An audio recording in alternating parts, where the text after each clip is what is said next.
Ubisoft has to be one of the dumbest companies on the planet right now. Their stock has been in a free fall for quite some time, and their financial collapse is making Blockbuster blush. Everything they release flops and is received with a collective yawn from pretty much everyone on the planet. And even in the midst of all of this, Ubisoft just stealthily released an NFT game. This has to be part of some kind of grand humiliation ritual. I can't think of any possible explanation for this.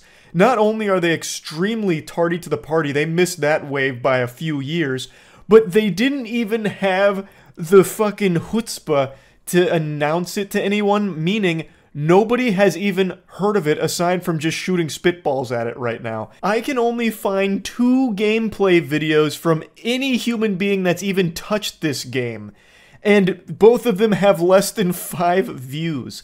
Not even the most brainwashed, godforsaken crypto bro goobers are giving this the time of day. And I'm talking about those hopeless souls that are still huffing as much copium as their lungs can handle, preaching the gospel of how NFTs aren't dead and are actually overdue for a second coming. Not even that group is touching this. That's mind-boggling to me, because they are clapping seals that will hype up anything that even has the word blockchain or crypto in it. Like with that Flappy Bird NFT scam from a couple months ago. They aren't even looking at this.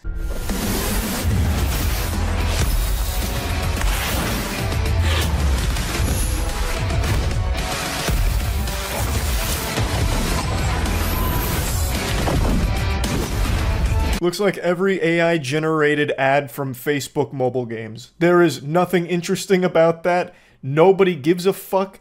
I don't know why Ubisoft put any resources behind it. We need to have a team go out there and investigate what kind of fishy business is afoot at the Ubisoft headquarters. Someone must be pumping galaxy gas through the air vents or something that's turned them all fucking stupid over there. Like, what are they even thinking? What's next for Ubisoft? They're gonna try and buy the Concord IP and re-release it as a Ubisoft original? Everything about this idea is terrible, and it gets even sillier when you take a deeper peek at it. So apparently the figurines that you saw battling there in epic combat swag style are NFTs that can be bought on the marketplace from anywhere between $7 and $64,000. If you spend $64,000 on a Ubisoft NFT, you go to hell immediately. The devil makes a special circle just for you. According to the studio director at Ubisoft Paris, the game offers deep strategic gameplay featuring unique in-game assets and several exciting innovations, comparing it to a physical trading card game. I highly doubt that. It looks like the biggest, quickest throwaway pump and dump I've ever seen for one of these crypto games. The team inside the Ubisoft Paris studio developing Champions Tactics Grimoria Chronicles partnered with Ubisoft Strategic Innovation Lab, OASIS, to ensure that our use of blockchain was done in service of delivering new and innovative gaming experiences for our players. Our shared goal is to explore new ways to play alongside, bringing more value to players based on empowerment and ownership. Oh, fuck you. You can suck the dirtiest part of my butthole. The only way we could empower our players is by integrating the blockchain into it and charging up to $64,000 for some figurines in-game. This gives them a sense of accomplishment. Champions Tactics offers deep strategic gameplay featuring unique in-game assets, several exciting innovations. These include millions of procedurally generated figurines, each with distinct stats, assets shaped directly by players' choices, and an open marketplace letting players compose their teams on a peer-to-peer basis, much like a physical trading card game. Oh yeah, get excited, sports fans. Procedurally generated figurines. Yes, perfect. I can't wait to get a god roll on Berserker Knight with double D titties and a cigar, and with the gold mutagen. For months, we have collaborated closely with our community through events and beta phases to build and refine Champions Tactics. We're excited to keep expanding and enhancing the experience together. Ubisoft did not comment on the game's adults-only rating, presumably for its blockchain basis and use of cryptocurrency. Has a fucking adults-only rating? Jesus, it's just insult to injury. I love that they keep saying how excited they are and how amazing it is. Meanwhile, it was quietly released as hush-hush as possible. Yeah, nothing says excitement quite like trying to squeak out a silent fart and hope that no one's around to hear it, dropping this game and hoping nobody puts their eyes on it. Yeah, wow, they're so excited by it. I'd also totally forgotten about this little nugget of Ubisoft lore. In December of 2021, it launched its own NFT platform called Quartz, with Tom Clancy's Ghost Recon Breakpoint as the first game to offer a beta trial. It did not fare well, appearing to have initially only sold 15 NFTs. Jesus Christ, pictures of nutsacks were selling more NFT copies than that. Oh my lord, Ubisoft, how do you sleep at night? That is so embarrassing. And then, of course, they had the gall to blame players. Ubisoft's NFT bosses stated in an interview that players just don't get it. Yeah, it's the players who are wrong, not the soulless zombies at the top of the Ubisoft food chain. They're the guys who get it. We're all just a bunch of dumb, bumbling imbeciles who could never possibly understand the beauty and the innovation behind blockchain gaming and $64,000 NFT figurines. It is painfully obvious to see how Ubisoft continues to fail to such an absurd degree and just circle the shitter. As Ubisoft's money continues to dry up and they continue to scramble and panic internally, they continue to just do the same formula that got them into this pickle in the first place. Releasing bland, open-world games that's just the same exhausting, generic experience over and over again, like the Avatar game, like Star Wars Outlaws. And it's clear from the sales data, like Star Wars Outlaws underperforming so badly for them. Now, even when they do have like a good game that somehow falls between the cracks and they squeak it out from their butt cheeks, like the Prince of Persia game, they do nothing to support it. They just let it fly with no marketing budget behind it to fend for itself and die alone in the cold rain. And it's a shame. Ubisoft just can't grasp the simplest concept that if they start making good games, their stock price will go up. Their sales will go up. Instead of chasing these jackpots, these live service games or games that you can fucking squeeze every single person playing it for as much money as possible to try and get them all to empty their piggy bank and fucking mortgage their house to spend more money on your microtransactions. They should be chasing promising titles that people will be excited for. Nobody is excited for another open world Ubisoft game. Nobody is. Well, I mean, I'm exaggerating. Of course, there are people that like the comfort of like the same formula they're used to. It's cozy. And I'm not saying they're wrong for that, but as is pretty clear from the data, most people are exhausted with it and would rather have new things. So that's where the focus should be. Not NFT moonshots that they're fucking throwing out of nowhere like a jump scare. Not another like Call of Duty killer with X-Defiant. Even though I had fun with X-Defiant for like a week or two, it just wasn't a game that had any real staying power or any actual chance at encroaching on that market share that Call of Duty dominates. It couldn't compete with it. And it's still around, like it still does have a passionate community, but it's not a super home run for Ubisoft like I think they were banking on, because they put a lot of money behind pushing that. To me, and keep in mind, I am just a stupid Cro-Magnon, it seems like a simple solution. Start making good games again. Kind of as easy as that, I think. Simple. Just start making good games again. Give up on the open world live service games and shit like that. Just let it die. Give up on crypto games and the blockchain. You can't even get to the crypto bros who will actually eat any shit you feed them. You can't even get to them. You have no fucking shot.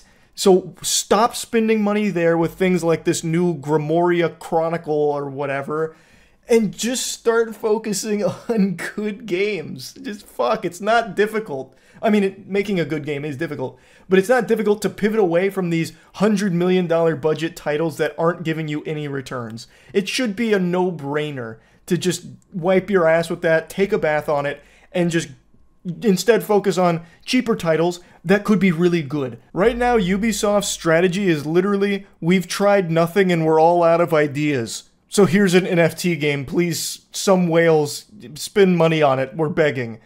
Oh my god, it is sickening how stupid Ubisoft is. I just had to clown on them right now after reading about this new game. If you can even call it a game, it's not a game. It's just not. It is just a desperate ploy to try and squeeze some money out of some gullible fools, some suckers. Oh god. Anyway though, that's about it. See ya. Character growth. It's an extremely important tool when it comes to storytelling, and it's also an extremely important part of getting older. As you age, you're going to go through a metamorphosis, both physically and likely mentally as well. So, today I'm going to talk about my recent character growth. You see, my friends, I have grown, not in height, but in wisdom and experience, and I look back at the Charlie of old with disappointment that I could ever be so naive and short-sighted. 5-6 years ago, maybe, I was a very outspoken advocate of digital downloads. I used to preach the gospel that physical media is a fossil, it's archaic, and we need to wash our hands of it and get into the digital age. Ones and zeros are the future. Tangibility is cringe. How wrong I was. Those words are like venom leaving my lips now. In recent years, I sing a much different tune. I now believe physical media is more important than ever, because we have seen time and time again the evils of not actually owning what you pay for. The reason I'm talking about this is because Ubisoft just went full mask off saying gamers need to get comfortable not owning their games. Fundamentally, that's kind of the point they were boiling down. Basically, he was saying that for subscriptions to truly take off, gamers need to be more comfortable not really owning their products. So, I don't have a crystal ball, but when you look at the different subscription services that are out there, we've had a rapid expansion over the last couple of years, but it's still relatively small compared to the other models. One of the things we saw is that gamers are used to, a little bit like DVD, having and owning their games. That's the consumer shift that needs to happen. They got comfortable not owning their CD collection or DVD collection. That's a transformation that's been a bit slower to happen in games. As gamers grow comfortable in that aspect, you don't lose your progress. If you resume your game at another time, your progress file is still there. That's not been deleted. You don't lose what you've built in the game or your engagement with the game. It's just about feeling comfortable with not owning your game. Obviously, this statement didn't land super well, just a full-blown faceplant, especially because it's coming from Ubisoft, which is a company that has a worse reputation than asbestos. Nobody really likes Ubisoft in the gaming community, so hearing them say this kind of shit definitely made it taste even worse. But it's also nothing new. It seems everything wants to trend towards subscription-based services, and it's also not even new in gaming to not actually own your games. Biggest example is Steam. When you buy a game on Steam, you don't own it. In fact, in your agreement with Steam, you even agree that if you break the rules with Valve and they shut down your account, you don't get your games back. You don't get refunded and you don't get the games anymore. It dies with the account. So it's not unusual in the space to not actually own your products, but Steam is just a really good service with it that most people have trust in. You know what people have no trust in? Fucking Ubisoft. But going beyond that for just a moment, I truly think it is vital to actually own what you pay for, like a physical copy of it. The biggest example I keep giving is SpongeBob SquarePants. If you wanted to watch SpongeBob SquarePants start to finish right now, you could, it's through streaming services, but you're missing the best episode, the Panty Raid, because it got censored and pulled from streaming services along with another episode as well. So if you wanted the complete SpongeBob experience, you can't get it through the official channels.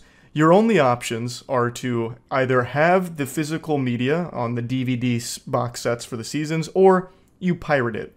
That's it. I'm going off a little tangent here. I'm taking a dusty little path down a dirt road, but this is something I've talked about a lot recently on stream.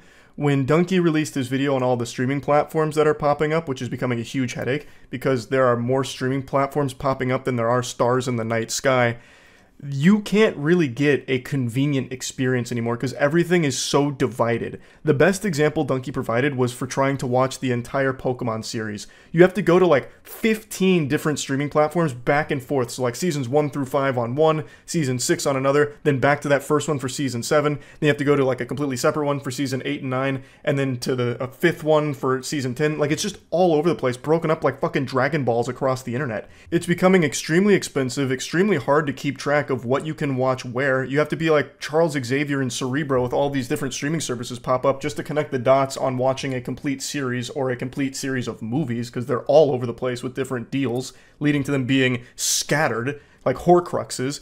It's a fucking nuisance. And it's significantly more expensive than if you had just bought the physical media. You could save so many doubloons as if you just purchased the complete series of it physically and own it, actually own it. And in that situation, you don't lose access to it unless you misplace it or throw it in the trash or a burglar breaks in and steals it. They have to pry it from your cold dead hands to get your fucking complete Pokemon DVD set. But through streaming services, you are inevitably going to lose it because things come and go from streaming platforms every fucking day. So eventually, what you paid access for to get is going somewhere else, and you're probably going to have to buy a subscription to another service to continue to have access to it. It super sucks. And if anyone's got their thinking caps on here, all roads lead to piracy here. I'm not advocating for piracy, mind you. I'm just saying it's a natural byproduct by offering such a dog shit service. It was actually Gabe Newell of Valve who famously said, "Piracy is a service problem," meaning that if you're providing a bad service, it's going to lead to people pirating your shit because it's significantly easier than going through the proper channels. And that's the point we've reached. If you're trying to legally purchase things or go through the official means of getting what you want, it's a headache and it's hard. If you just pirate it, not only is it easier, but you also get the complete package and it's not going anywhere if they decide to take it to a different streaming platform, or in the case of gaming, if they decide to like take the game down or shut it off or something like that. You own it. That's another huge benefit. And you get the complete experience like with SpongeBob, where you get the episodes that are currently censored. So all of this is just increasing piracy prevalence. So put that in your pipe and smoke it, Ubisoft and all of the other suits that for some reason aren't seeing what every other sane person in the world is. It's just baffling because it doesn't take a genius to see this. Everyone sees how frustrating it is. And for Ubisoft to say like, hey, you know what? It's time you get more comfortable not owning your games. It's really out of touch. Especially, again, from Ubisoft. Keep in mind, they offer Uplay, which is probably the biggest joke the gaming community has ever been subjected to. And the only ones laughing at that comedy is Ubisoft, how they got away with releasing something so trash. It's baffling how bad Uplay is, but that's a whole different can of worms.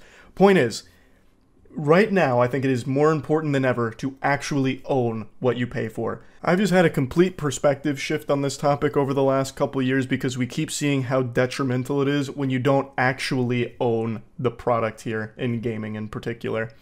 So yeah, I think Ubisoft is not wrong about this being kind of the future for gaming, where it's probably going to end up with everything offering some kind of subscription-based service, but it's not exactly a future to start pumping your fist over. I really do think owning the product is extremely important now, because we see how easily it can be snatched away for any multitude of reasons.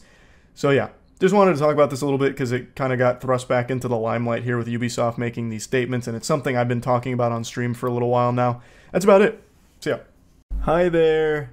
I'm about to go on a passionate, joyful rant, so please ensure that your seatbelt is buckled because I'm about to torpedo my opinions at you like the logs out of Final Destination 1. I am so beyond disgusted and tired of modern greedy video game pricing.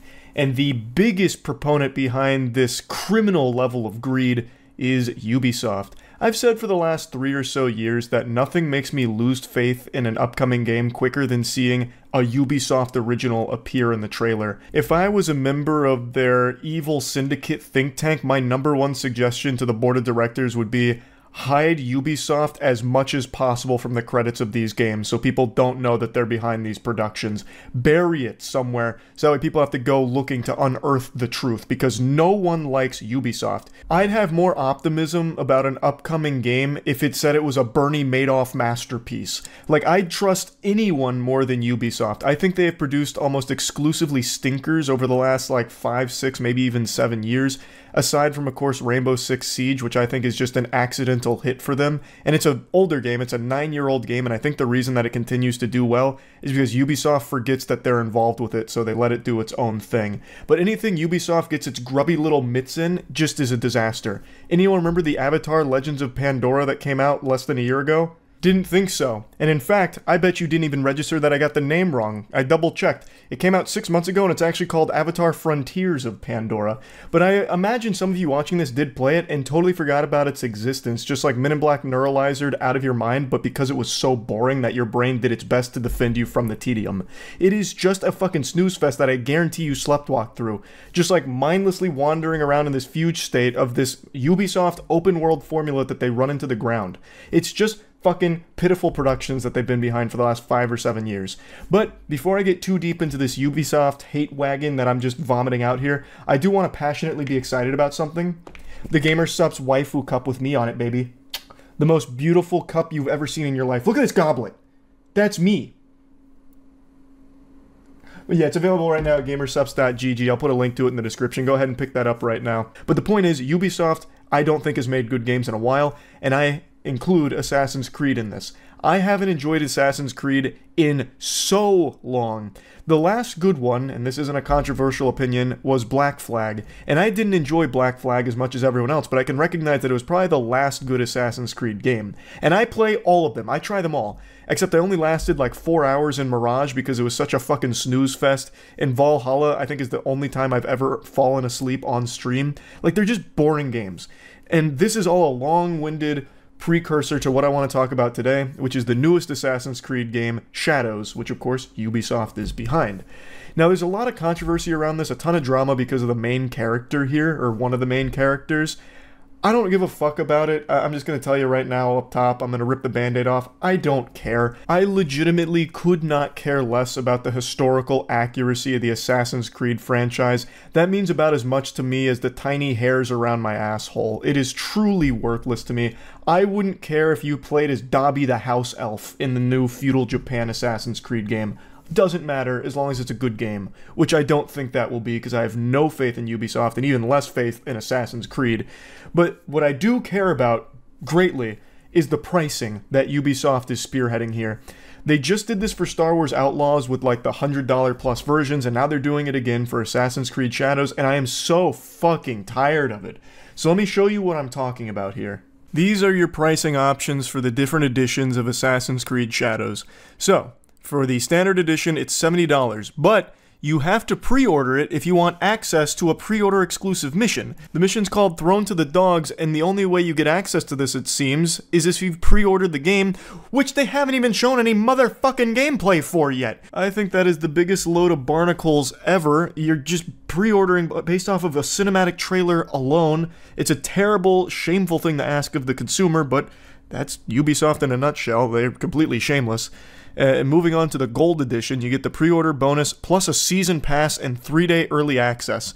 Season Pass in a single-player game is probably one of the most embarrassing things ever that's become commonplace. If I was the goober at Ubisoft that came up with the idea of single-player Season Passes, I would never share that information with anybody ever. You wouldn't be able to torture that out of me at Guantanamo Bay. Batman couldn't beat that shit out of me. That is so fucking embarrassing.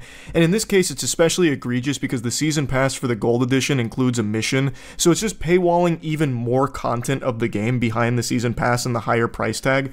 And let's talk about that 3-day early access real quick, because I've seen a lot of discussion around it, and they're making great points about it. For 110 clams, you're not paying to play the game 3 days early, you're paying to play it on time. If you pay $70, you're playing the game 3 days late. So it's not early access. For 110 bones, you play the game when it comes out, and unless you fork over the additional 40, you play the game 3 days late. That's how it works. That is extraordinarily anti-consumer.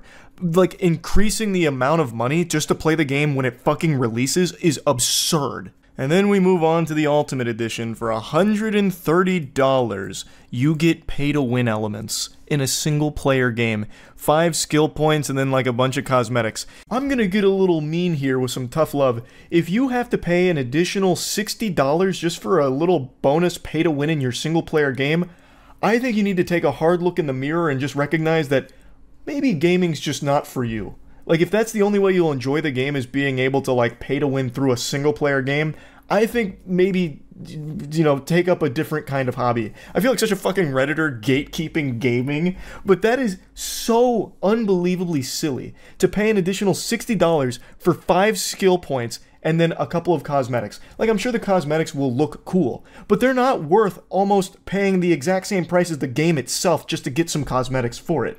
That is a crazy thing to ask of people. Then, of course, there's the final option here, which is getting the Ultimate Edition through Ubisoft Plus, which is their own cringe subscription service for $18 a month.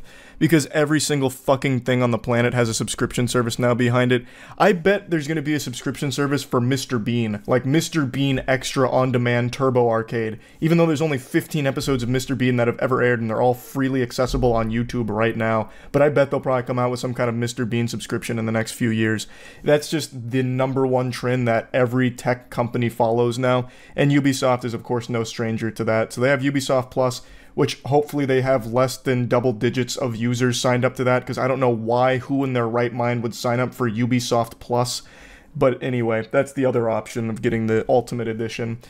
I hate the direction Ubisoft is trying to push AAA gaming.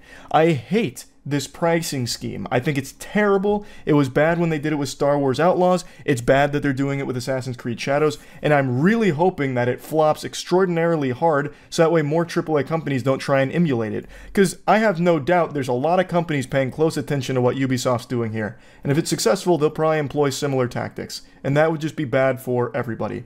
So I wanted to vent about this a little bit. I think it super sucks. I hate where Ubisoft is trying to take the industry. So yeah, I kind of wanted to just rant about this a little bit and get it all out of my system. I'm still going to try Assassin's Creed Shadows because I still give every single game that comes out a try for the most part to see if maybe I'll be pleasantly surprised and proven wrong.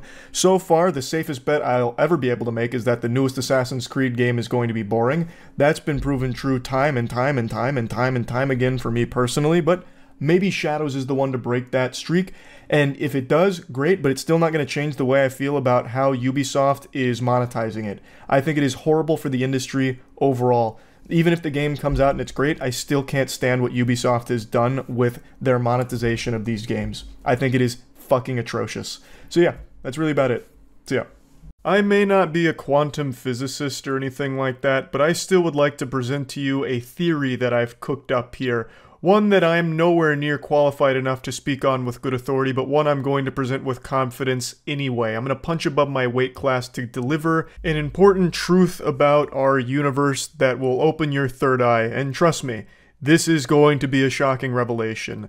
I believe at some point along our developmental path, we have overlapped with a parallel universe. I will dub our original timeline the Berenstein Bears timeline because that's what the books were known as when I was a child. And at some point along our history, our timeline collided with the Berenstain timeline, and the two performed a bit of a fusion dance, an unholy matrimony, and merged together, forming this amalgamation of nightmares we now live in, our new cursed timeline. And one of the effects of the timeline isn't just Berenstein Bears being changed to Berenstain, it's also, seemingly, the fixation every successful company has on self-destruction. I don't know what the fuck is going on, but some of the most successful companies in the world are making the absolute dumbest decisions. It's as if, when the timelines collided, all of the leaders of these companies got banished to the doofus dimension and got replaced by an entire fucking circus. All of these clowns now in charge, bozo, are doing the dumbest things ever, sinking their companies. And the most recent example is Ubisoft. Ubisoft just proudly announced that they are actually willing to shut down inactive Ubisoft accounts, which means deleting all of the games you paid for, getting rid of your access to those games. Now, before going into this story in particular, I'll go ahead and preface this by saying this isn't necessarily new, that's not groundbreaking. Steam, for example, if you get banned on Steam, like if you get your Steam account taken away, you lose your games. Basically, when you're buying a digital good on Steam, you're kind of just paying for, like, the receipt saying that you can play it. Like, you're paying for an admission ticket, but you can always get kicked out. You don't own anything, which is why physical media is still a very important thing. But before I really dive in here, I want to thank today's sponsor. Holy shit, are you playing Watcher of Realms? I am. Well, tell me about it. I've heard about it. Watcher of Realms is a next-gen fantasy RPG where you explore the mysterious continent of Taya and collect over 100 heroes. Watcher of Realms isn't like other games you're used to. There's skill casting, character synergy, hero matching, and more, which adds a very nice layer of skill and strategy to it. You collect gear, artifacts, and skill dust to upgrade your heroes to give you an edge in battle. You can also team up with your guild partners to challenge the epic dragon and rush to the top of rankings. Watcher of Realms looks beautiful. It's 3D models for each hero with custom animations, and of course it comes with fantastic soundtrack as well. There's over 30 races, like humans, elves, demons. There's 6 unique classes you can play, 8 factions, and you can enjoy just the rich storylines of the continent of Taya. You deploy your heroes, use your skills at the right time, and kind of, use that to get an edge in battle. There's even an event going on right now for the launch of the game where you can join the Game Theorists and J-Schlatt's team in order to compete for rewards using the link below. So thanks again for Watcher of Realms for sponsoring today's video. Make sure to use the link or scan the QR code on screen to check out the game today. So let's dive in. It all started with this Twitter post here saying, Ubisoft closes your account if you haven't logged in for some time. You will lose all your games purchased forever. And then it shows a screenshot of the email they had received saying that they're temporarily suspending the inactive Ubisoft account and will be permanently closing it in 30 days in accordance to their terms. But if you wish to keep this account, then you've got to click on the link that's in the email below. Now, when I first saw this, I thought it was maybe a bit of baloney here. I didn't know if it was legitimate or maybe this was like some kind of isolated incident or some kind of like fringe outlier where the account must have done something, had violations or something, and now it's been collecting dust. I just thought there was extenuating circumstances. Because, like, with Steam, you're usually not just getting banned willy-nilly. No one's losing their Steam account for not logging in for, like, a long period of time, I don't think. At least not that I know of. So this was certainly a first, and it was an eye-opener. Because Ubisoft did confirm this. They went into the replies and said this. Hey there. No exclamation point. You make me sick, Ubisoft support. At least show some excitement here. Get some enthusiasm behind the statement. Hey there with just a period? How monotone. I can feel that you don't even want to be in the replies. We just wanted to chime in that you can avoid the account closure by logging into your account within the 30 days since receiving the email pictured and selecting the cancel account closure link contained in the email. We certainly do not want you to lose access to your games or account, so if you have any difficulties logging in, then please create a support case with us, and then linking ubisoft.com/help. So they do confirm that this is a real policy, and if you don't click that cancel account closure link, you're losing your account and you're losing all the games that you have paid for. No negotiation. Ubisoft is shutting the doors and they're taking your toys, and that's pretty hard. Like that's kind of aggressive, I would say. So I did a little bit more digging here, and according to this article that I was reading, they do make this policy pretty clear, though it's one that I was unfamiliar with, and I'm guessing a lot of other people were unfamiliar with as well. This article comes from Windows Central and says that on their website they detail the policy against inactive accounts. Please be reassured that Ubisoft does not automatically close inactive accounts. As part of our terms of use, in rare instances, we may immediately close inactive accounts to comply with local data protection legislation. This is only if we have strong reasons to believe that the account in question will remain unused. I don't know how they would have reasons to believe that an account will be unused unless they have like a death certificate of the person who owned the account. Like, you'd never be able to say with a high level of certainty who's never coming back, right? Like, how would they have access to that kind of information? But regardless, they go on saying that they may also close long-term inactive accounts to maintain their database. You'll be notified by email if we begin the process of closing your inactive account. And if your account was flagged as inactive and you would like to keep using it, you can cancel the closure of your Ubisoft account and then find the link for the cancellation in the Ubisoft email. And then there's some more mumbo jumbo about checking your spam folder just in case and this and that. But it does confirm that they will delete inactive accounts from time to time, and that does mean losing all of the games that you paid for. I still don't really understand the reason for it. It doesn't make much sense to me. The only time this ever makes any sense to me is in the case of cheaters. If someone's cheating in an online game, obviously banning them makes sense. Yes, they may have paid for the product, but that doesn't mean that they get to go in there and cheat in the game. And they should be banned for it, which does restrict access to the game they paid for. But it's their fault. They fucked themselves. They broke the rules.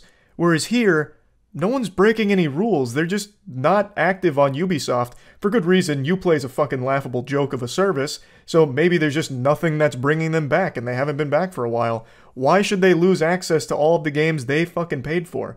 When it comes to like a single player game, or really any game aside from cheating in multiplayer games, when you pay for it, you own it forever and should always have access to it because you bought it. But that's just not the way things really work when it comes to digital goods. And there's always just kind of been like this handshake agreement that, you know, you bought this on our service, so you do have it, you can play it whenever you want.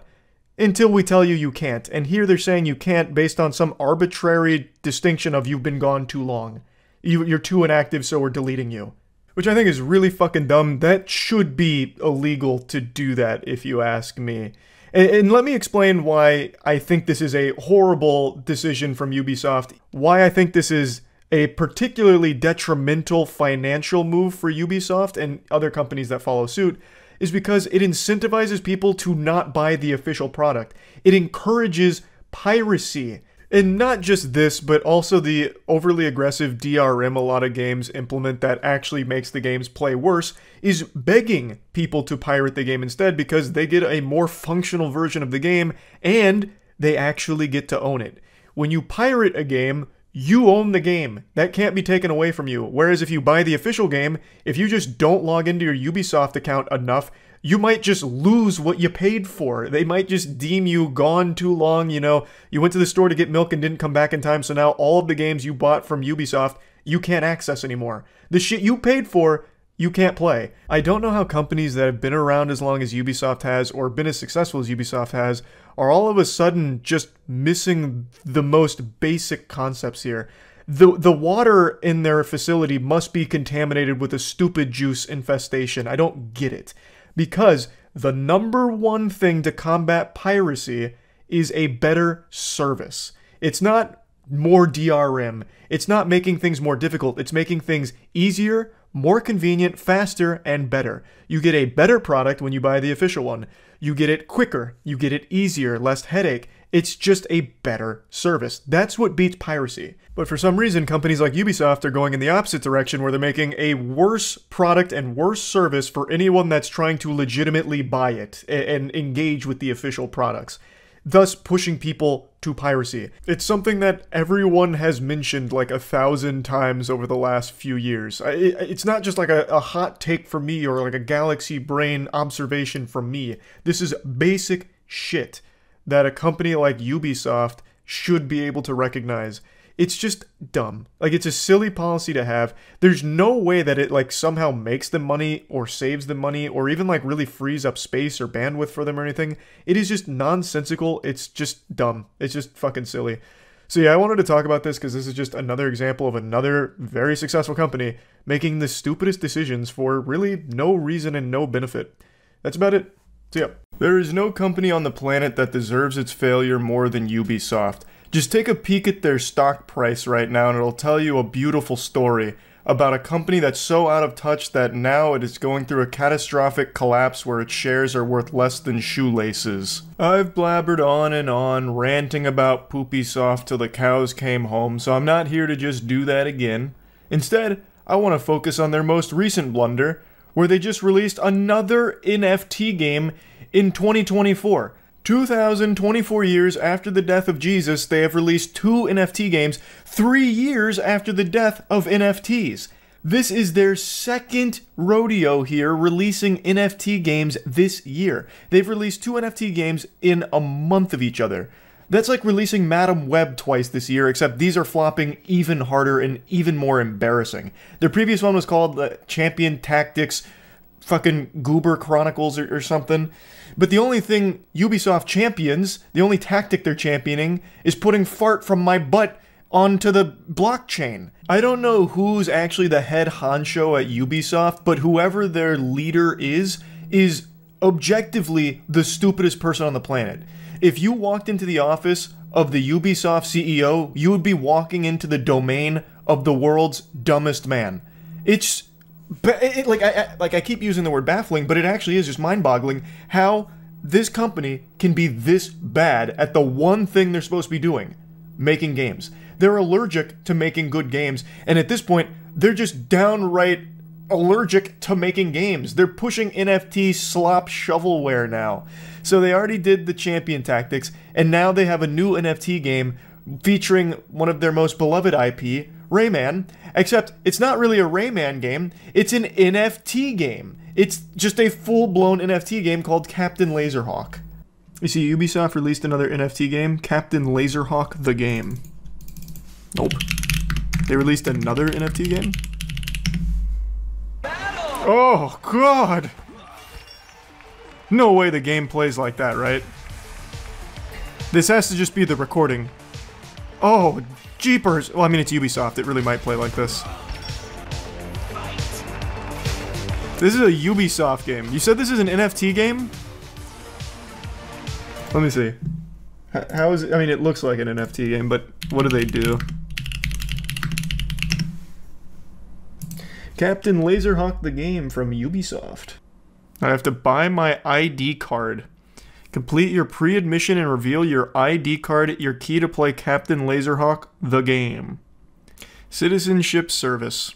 Owning one of the 10,000 IDs will transform you into a Niji, a brave warrior of Eden.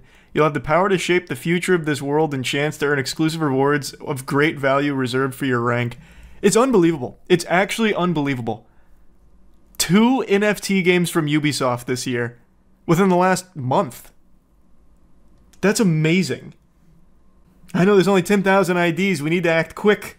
They're flying off the shelf. How much is the ID? Good question. Here, the December 11th, the Niji Warrior IDs were minted. 3 days ago, early access. Then we have public.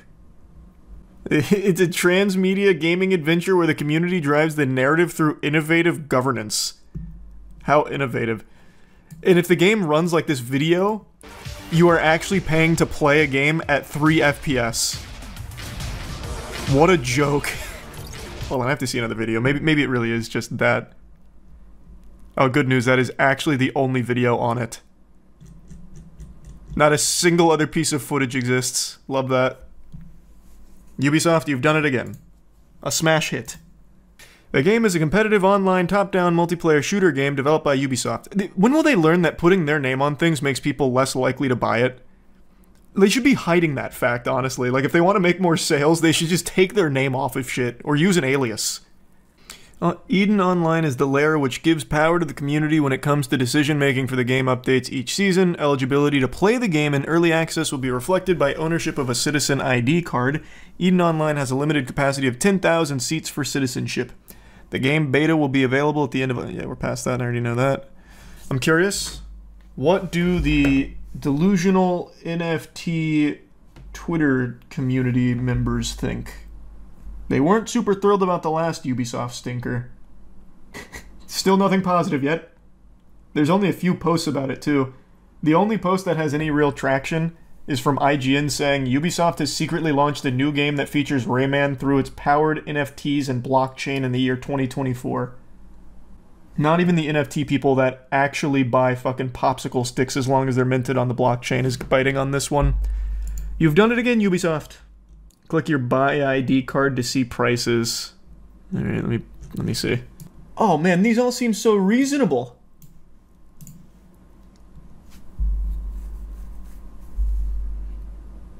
I don't know how much is this in money? Someone convert the Ethereum for me. It's 18 to 19 USD. Okay. So it's an $18 to $19 early access NFT game. I don't see how that can fail. I can't believe more people aren't biting. Especially for some of the rare globulins. I already forgot what they call these stupid fucking things.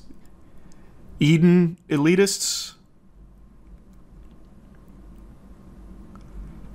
Jesus, did anyone buy a single one? It looks like all 10,000 ID cards are still here. Oh my god. Look at the top, it says 3,000 owners. Oh yeah, 3.2k owners. Wonder how many of that's held by a development team. Ubisoft's innovation is crazy. It is. Captain Laserhawk is actually a cool show. It has Rayman doing cocaine and eating sushi off of a naked cowgirl's ass. What? What do you mean? The cocaine I can almost understand for Rayman, but what do you mean naked cowgirl's ass?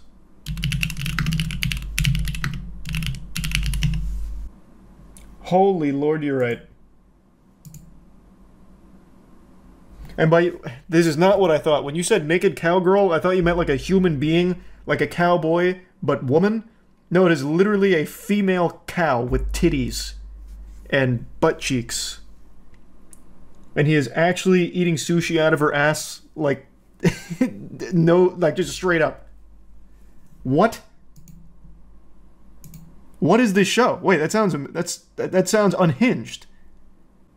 Isn't Rayman a kid's game? Well, I thought so, but I don't think it is. I absolutely cannot pull this up on screen.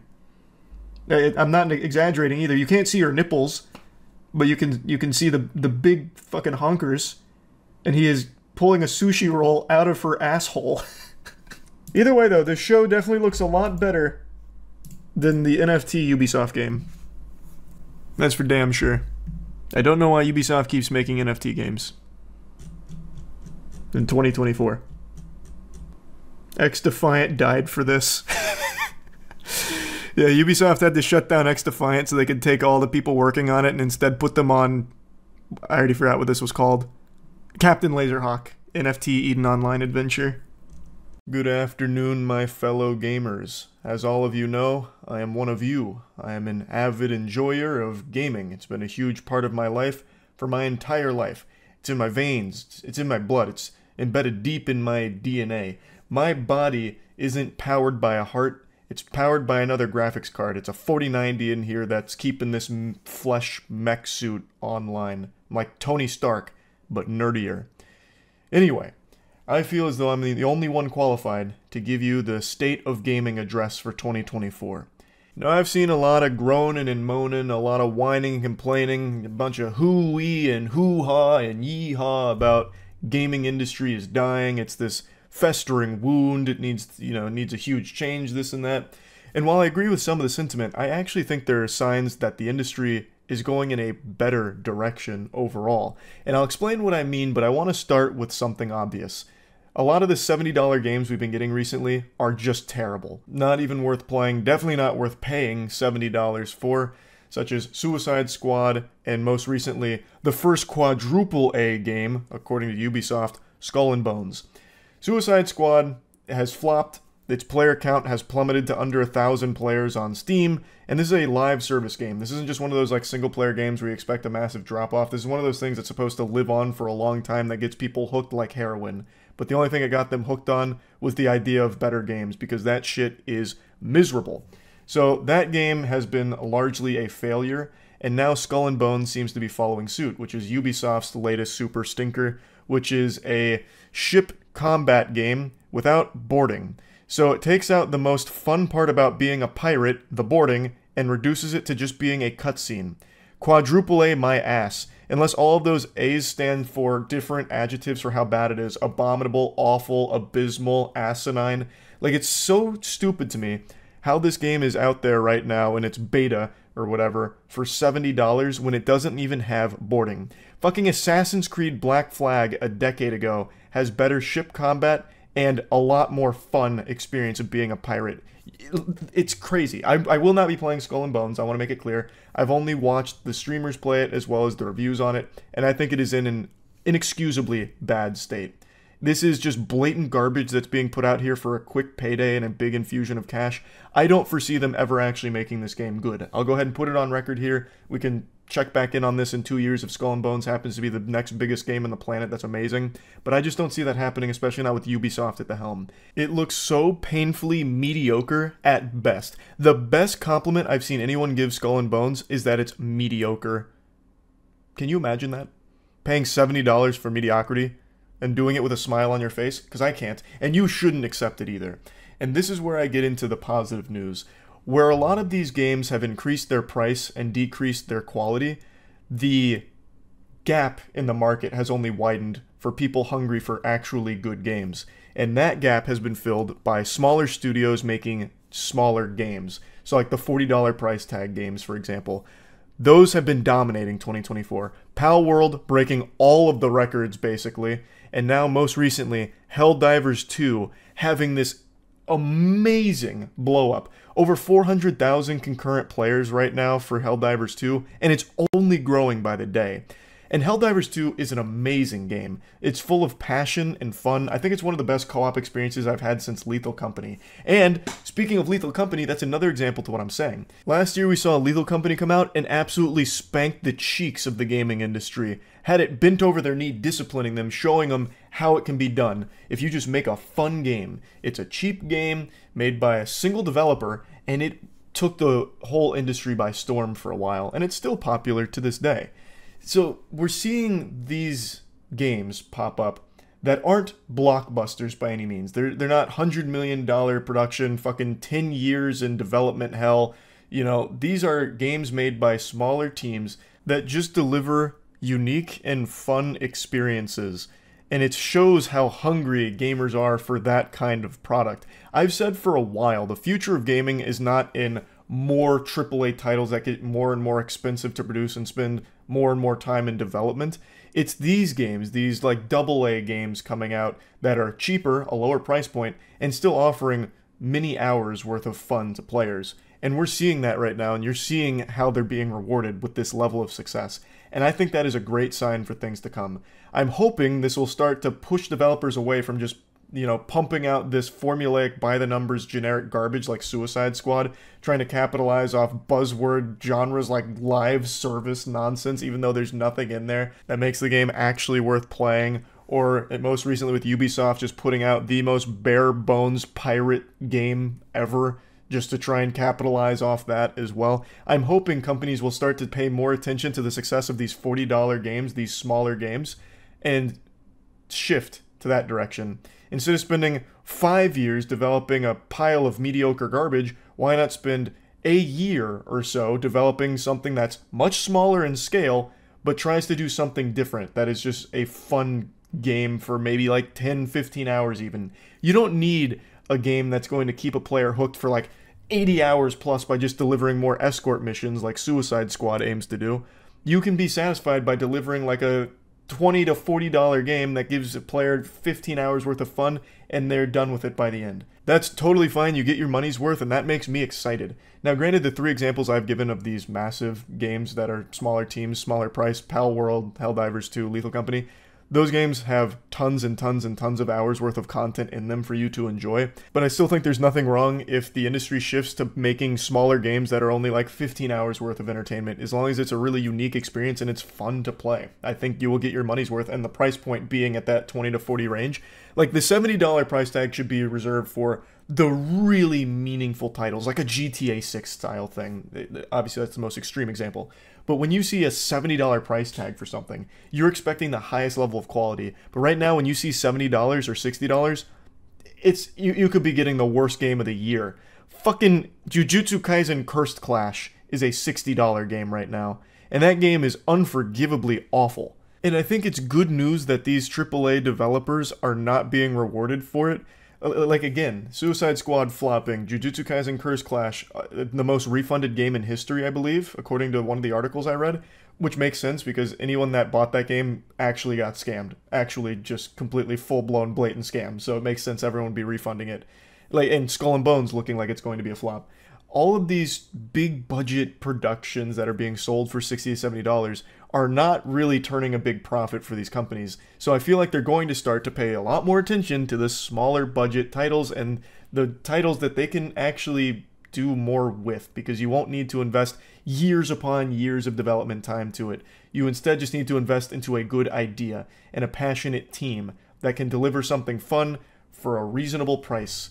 Like, it's that simple. And we're seeing this proven time and time again now, more often now than ever. So I actually like the direction the gaming industry is going right now, because we're rewarding some of the more unique titles, the more fun titles like the Helldivers. Like, it's nice to see that. Recently, the most popular games haven't been dominated by AAA blockbusters just bullying indie titles or anything. It's actually been the smaller studios, the smaller, cheaper games that are annihilating the big boys on the block. And I just think that's great. So I'm excited to see if this trend continues throughout 2024. It's still very early. We haven't seen the biggest heavy hitters of 2024 come out yet. So I guess that remains to be seen how exactly it's all going to shape up. But I wanted to talk about it a little bit because it put a smile on my face seeing the success of Helldivers today. Helldivers was really like the catalyst that made me want to talk about it, because I really love everything they've done with that game. And I love to see a game like that being rewarded in the way that it is. And I hope we see more things like it throughout the year, and just generally in the future of gaming. I really hope we can start getting away from all of these massive $100 million games that just are soulless, just cash grabs, and we get back to having more AA titles out there. I remember in the Xbox 360 era, early in the 360's lifespan, there were so many games coming out from so many different studios that just had all kinds of creative ideas that they were just throwing shit at the wall to see what stuck. And sometimes you had some hidden gems, some bangers. But nowadays, in the mainstream gaming space, these giant players only invest heavily into like 1 or 2 projects and put all of their eggs in that basket. And most of the time, it's not turning a profit anymore, because the games just aren't really hitting. Like, some of them are, of course, obviously.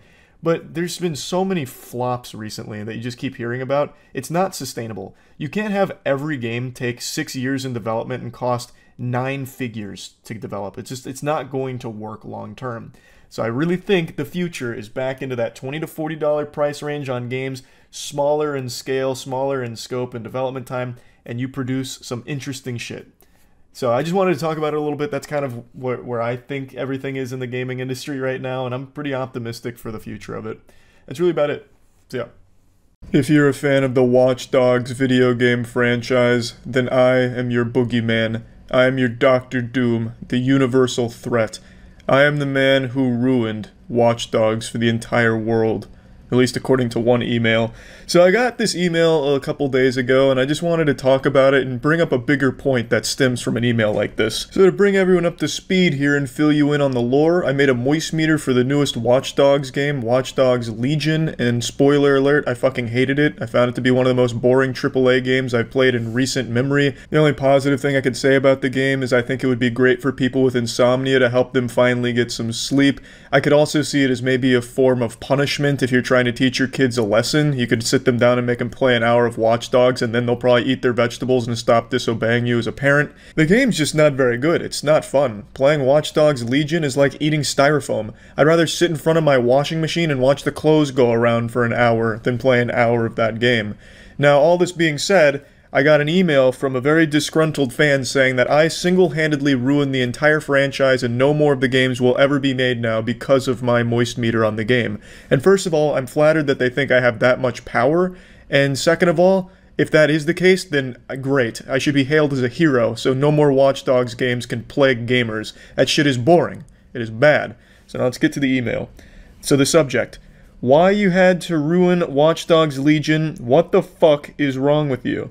It's pretty aggressive, but it's straight to the point. I knew exactly what I was getting in when I clicked on this email. Thanks to your awful Watch Dogs Legion review, absolutely nobody will buy this game. You're welcome.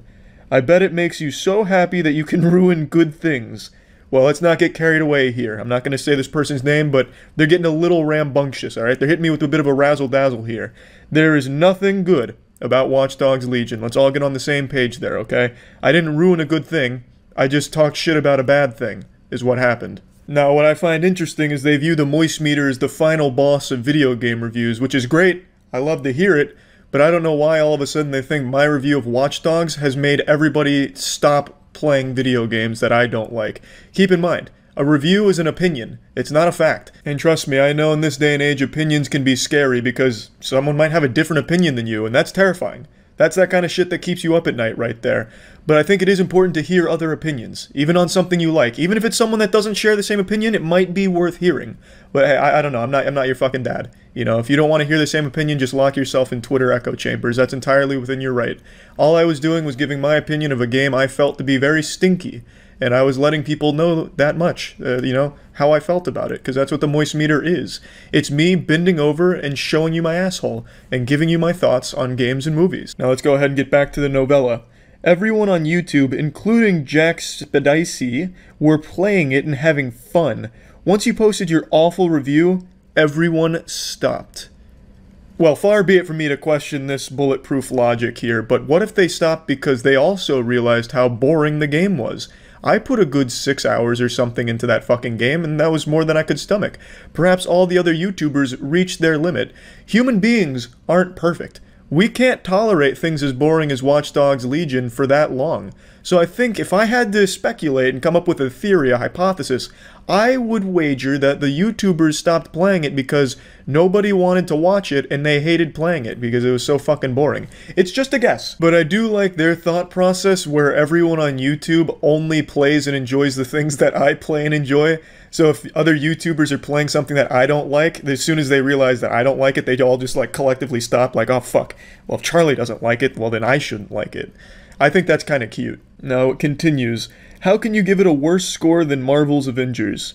Well, that is actually a good point. Now they're making a good point. Marvel's Avengers is extraordinarily boring. Yes, that is an inarguable point.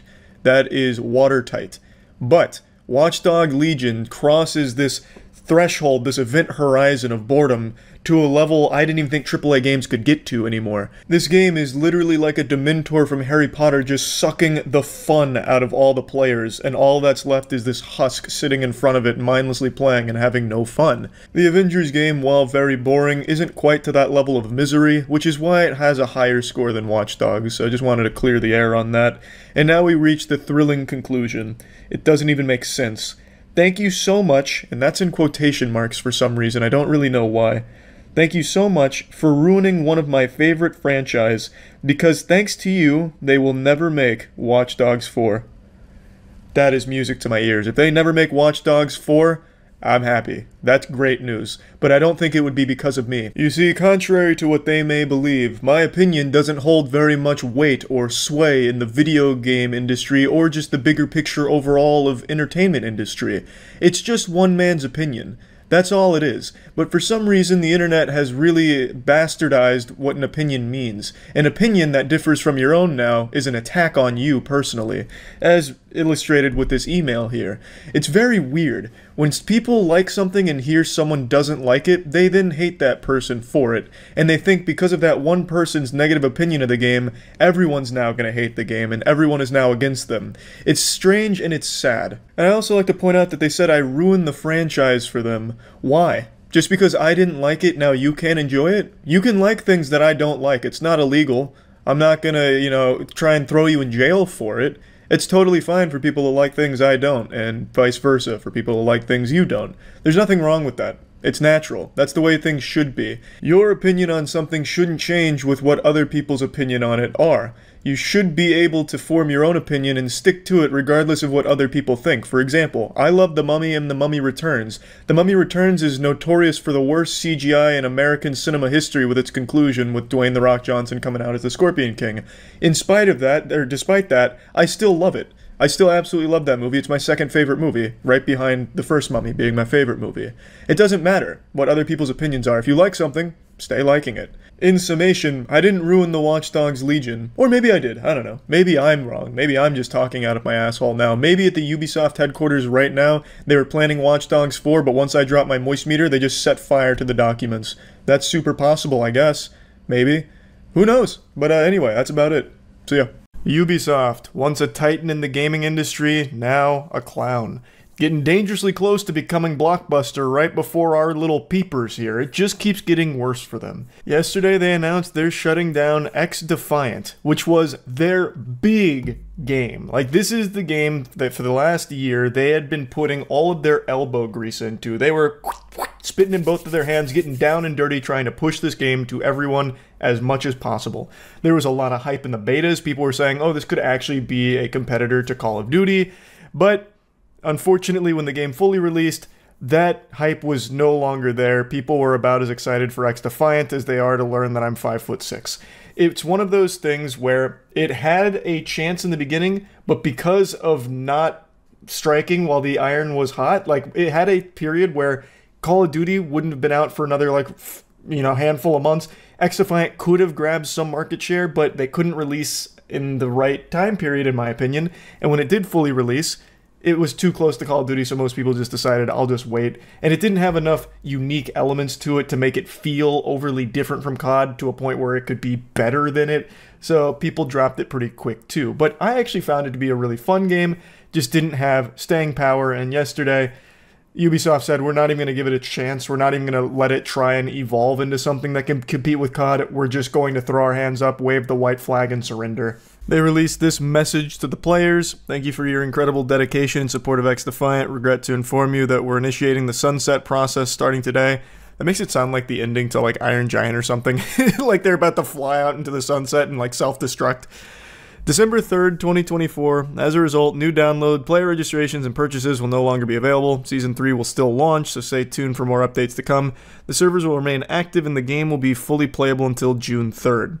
There's a personal message from the executive producer as well, which I'll go over in a second. They then expressed that they will be giving full refunds for anyone who bought the Ultimate Founders Pack, as well as people who made VC and DLC purchases since November 3rd. At least there will be refunds given to players here. With Ubisoft on this title, I thought there was a pretty good chance that they'd just say, hey, tough luck, is what it is.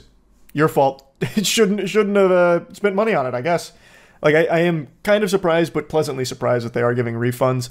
It's a free-to-play game that relies on microtransactions, and I don't know why companies like Ubisoft can't recognize that a lot of the time, the reason people don't want to spend money in games like this isn't even because they don't like the game or don't want to support it or something. It's because no one knows exactly how long it's going to be around for. So what's the point in forking over clams for some skins for a game that might not exist in 2 months? It's just a waste of money, and most people are just hesitant because this keeps happening. Games keep closing really quickly after launching, so no one really has a lot of trust that it's going to be around for a while, so why waste money on it, you know?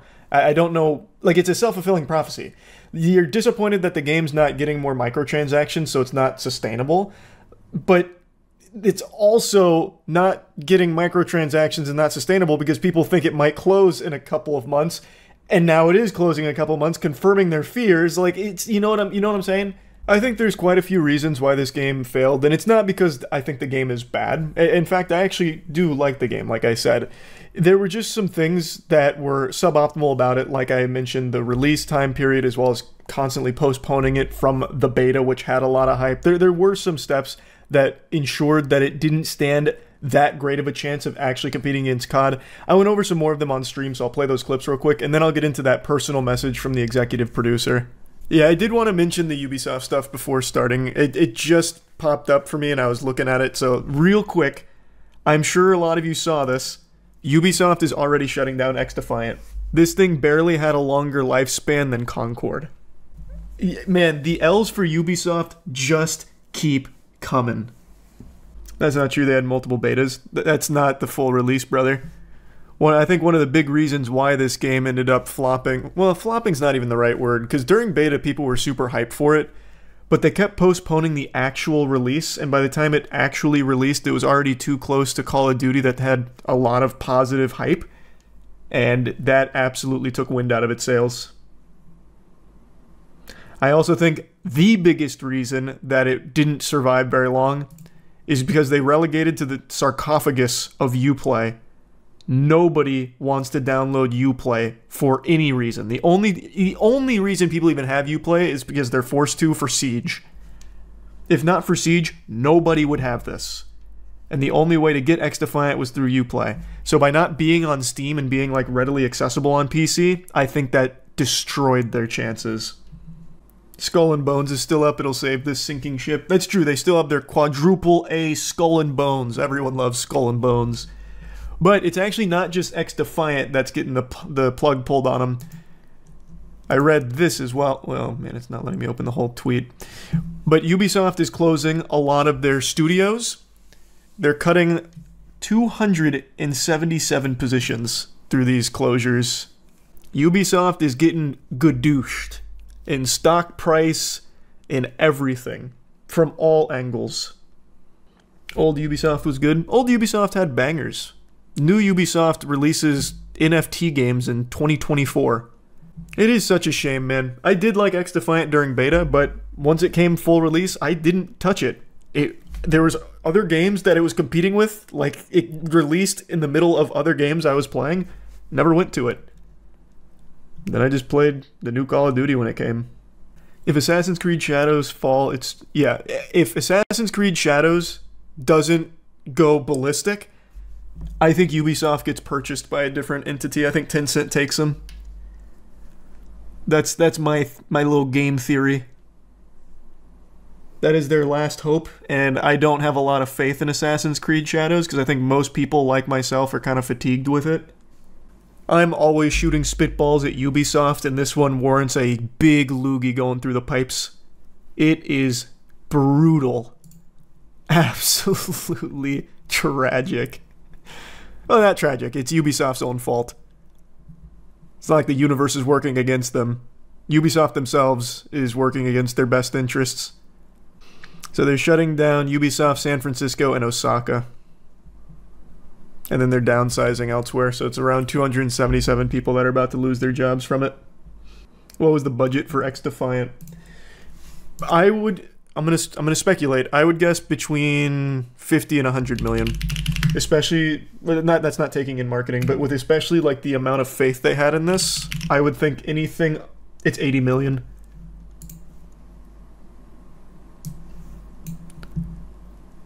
Like they put their nuts in it. They went really hard with trying to push X-Defiant as the COD killer. Didn't quite pan out. The only thing that will ever kill COD is COD. Yeah, I think COD's at a point where people are so married to it, they're not just going to up and abandon it for something else, especially in an age where games are closing within a month or two of launch. Like, yes, X-Defiant had betas. A lot of hype in the betas, but they kept pushing the actual release further and further down the road. When it finally comes out, people aren't playing it, there's not a lot of faith in Ubisoft, and they do end up closing doors pretty quickly. So it's hard for people to even buy into a franchise because you don't know how long it's going to be around for. Games last about as long as fucking mosquitoes now. So people don't like Ubisoft Connect because you need to be online, they have lots of microtransactions. Solution, I'm probably online anyways if I'm using PC to game, and I just simply don't buy the microtransactions. I don't get the overwhelming hate everyone has for it. Spoken like a man who's never opened Ubisoft, or Uplay in your life. It's significantly more than that. That is single-handedly the worst launcher that has ever been constructed by human beings. The fact that it's even allowed to exist is an affront to God. That shit is turbo cheeks. Just do me a favor, to the guy that said that, download Rainbow Six Siege right now, make a Uplay account, and tell me how long it takes you to actually open that game. You have to open Uplay like 12 different times just to even see the menu. It's a joke. It's a fucking joke. In the more personal message, the executive producer goes over the journey as well as the goal to develop a new arcade shooter as well as shake up the genre by removing skill-based matchmaking, bringing back a more old-school arcade shooter experience, and also free-to-play. Now, real quick, I want to chime in there. I have been pretty outspoken that I'm not the biggest fan of skill-based matchmaking. A lot of people complain about it. There is a lot of whining when it comes to skill-based matchmaking. It's a very controversial, divisive debate.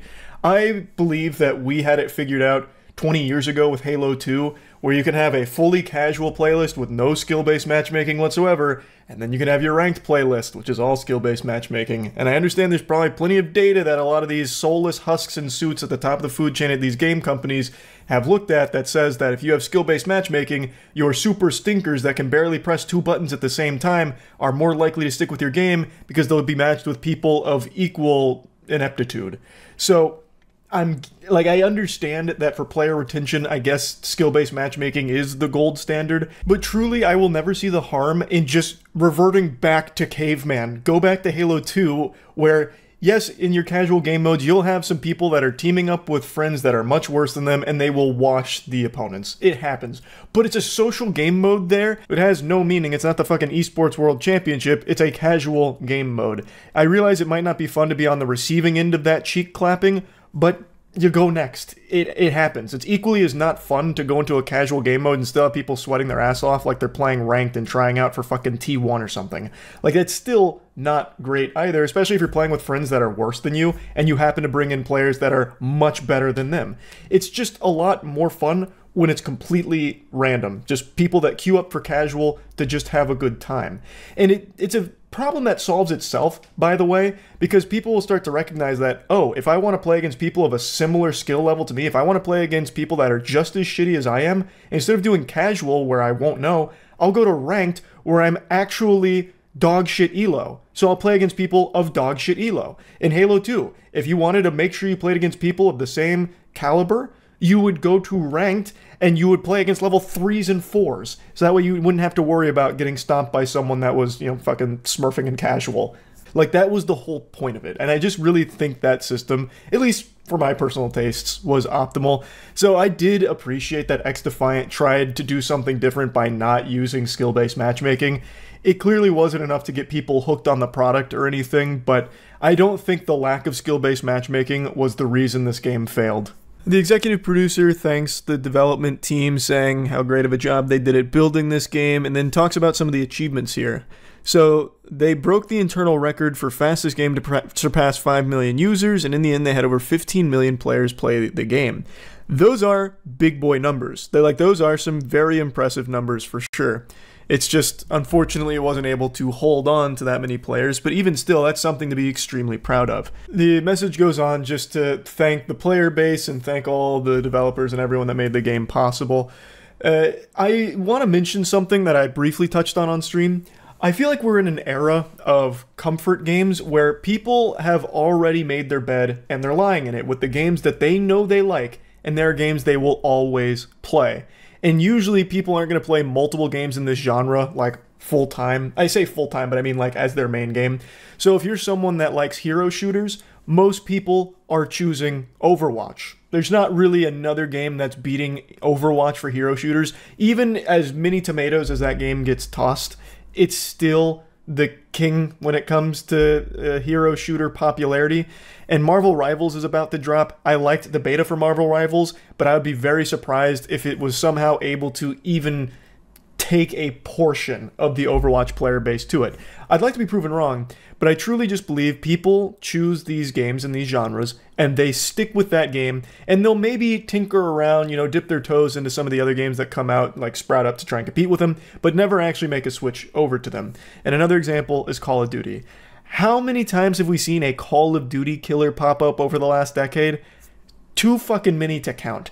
And even a game like XDefiant, which did have huge player numbers, didn't have people stick with it because they'd rather just go back to their comfort game. Even though Call of Duty is getting a ton of shit, like a lot of people have been insulting the new Black Ops game, they still stick with it because it's their comfort game. That is their Call of Duty game, and they're not looking to find a replacement Call of Duty game, even though XDefiant was comparable. XDefiant I don't think was as fine-tuned as Call of Duty. Like, it's clearly hasn't been around as long as Call of Duty, so it doesn't have the formula down and the feels a little off. But overall, it had a lot of potential. It just never really had a chance to grow on it and evolve and reach that level because it wasn't sustainable, because it didn't have enough people playing it. And I do think a large portion of that can be attributed to Uplay itself, so congrats, Ubisoft, you put the clown nose on again. But overall, I really do think that if you're going to try and make a game to compete with a Call of Duty or an Overwatch, the odds are really stacked against you. Like, it's very, very, very slim chance of working out. Same with like live service games. Live service games are popping up and dying immediately all the time now because no one really wants a new live service game. If they want a live service game, they probably already found one like Destiny 2 or something. And even though Destiny 2 gets a lot of shit, most of the Destiny 2 player base isn't making the switch over to any other comparable live service game. I think people just would rather keep playing these games that they already are really familiar with and already sunk a lot of time or a lot of money into. And even though they'll try something like an X-Defiant that's in the same genre, it's never going to be something they're going to make a switch over and spend a ton of money for. I have been saying for a while, I think it's much better, money is much better spent in the game industry developing lower budget titles that don't try and compete with something like a Call of Duty. Like, just do lower budget, unique titles. Single player games are fucking crushing it. Like, look at the indie space right now. Indie games are going ballistic because most of them are focused on delivering a unique experience, and the majority of them are single player experiences. Like, I just played Mouthwashing last night. Amazing game. That was a 2.5-hour game, and that was money well spent. So, yeah, I'll go ahead and stop ranting about it. Point is, big Ubisoft L again, per usual. The Ubisoft stock price, I don't know how much lower it can possibly go. Soon, Ubisoft stock price will be worth about as much as the wrappers to the Magic the Gathering cards I open. It's fucking brutal. And it's their fault, too. Anyway, that's about it. See ya.